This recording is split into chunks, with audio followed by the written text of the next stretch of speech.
This tip is gonna be also from last weekend. It's gonna be something I'm not very proud of. And it's less of a writing tip, more of a life tip, but can be usually very easily used for your characters. And that tip is simply don't be a dick. Don't be a mean person.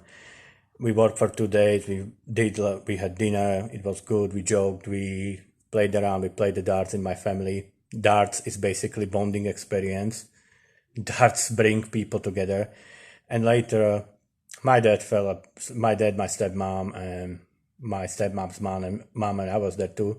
They all started watching, switching through channel a little bit, and they ended up on some really garbage romantic movie. Like I genuinely read porn fan fiction. Like I read Sonic fan fiction. I read porn fan fiction. I genuinely saw pornographic material with better story and more believable characters, and that was less cliche than this garbage. Like, it was one of the most cliche things ever. And after being grumpy for a while, I just turned to people and said, "Yeah, I saw porns with better story than this," and I realized the reaction, or rather, like of it, and I said, "Yeah, whatever people like, it's their problem." I tried to save it, but point being, I wanted to say my opinion, which is good. I wanted to share my opinion, which is good. And I wanted to point something out, but I didn't realize that everyone was tired. Everyone had long day. Everyone had long weekend. And what did I achieve? I ruined everyone's fun. That is not good. We're gonna first, let's start with life tip. You should be able to say your opinion. You should be proud of your opinion, but you shouldn't shove it into people's throat. I starting this channel. I can do videos. I can tell it to my friends who would be interested. I can tell it to people who would agree with me. Even discuss people who don't agree with me when they have time. But I really didn't have to, or shouldn't have do it when everyone's tired and everyone's trying to turn down the chill. What did I achieve? I almost ruined everyone's weekend. And by same time, I would point out there was a great video from our sarcastic production, not to kiss up to them too much, but damn, they're good. And they're talking a terrible writing advice for those who don't know. On this great YouTube channel, they have basically, they how not to write, but they tell you how to make this story, and they create like bad advice, like how to create bad character, how to create this, how to create that. And I forgot the name of the video, but they basically talk about the dark, brooding loner in the team, your Wolverine types, your Guts types, and the cartoonish character in the video did look like Guts from Berserk. And they just pointed out that, yeah, this character always wants, always complains, and never brings up any idea himself.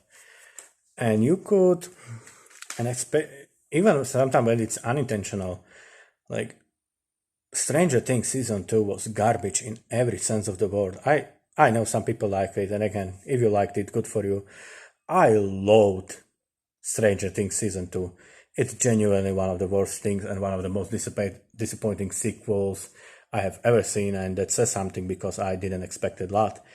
But main characters, like all characters, just start acting stupid and arrogant, and especially main character went from this being in love and having deep friendship with character he was interested in and wanted to help this girl in first season, and now he's just being garbage to everyone because he's main character. And that was really only reason. He was the main character in first season, so now he got blank check to be mean to everyone. And that can be sometimes wish fulfillment, that could be sometimes even justified, but I did it before, and you might be thinking, in real life, you might be thinking, this is just my opinion, this is just I want to say, but you hurt someone's feeling, and you will only feel like a garbage later. If you're a psychopath, good for you, you'll be successful in your life. In fact, great book, Wisdom of Psychopaths. I wish I was a little more to psychopathic scale as opposed to empath scale, because I'm a pushover. But most of us, you'll be mean to someone for 5 seconds. That person will feel bad for 5 minutes. They'll forget it in another 5 minutes, but you will feel like a garbage for next week.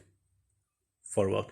And it's same with your character, because you just wanted to say something. But at the same time, you may create character, and you might think this character is clearly hero, this character is clearly right, but at the same time, People who don't see that character as you, people who didn't create it, your readers, look at this character and think, no way, he's garbage. Because you're counting as a writer, you're counting that people will associate themselves with main character, but could be that people associate with different character. I always, again, the empath thing and low self-esteem as a kid, even today, I always felt closer to sidekicks and less like character. I always felt closer to Ron Weasley. I always felt closer to Dr. Watson. And that's why I could not enjoy those stories as much. And that's why I don't put sidekicks or characters like that in my story, because I always fell for the other guy. I always fell for the guy who wasn't chosen one, who wasn't smart, who wasn't strong. And I always felt bad because those characters were clearly there just to show how that other person is better. And that's just such a mean existence. Just my opinion. Use it, don't use it, but formulating this into some cohesive, hope I use that word right, some sensible tip, I would say make sure that your character, by his behavior, doesn't hurt others, and make doubly sure that your character doesn't get away with being a bad person just because he's main character. Thank you so much for your time. Hope I was useful for you, and stay awesome.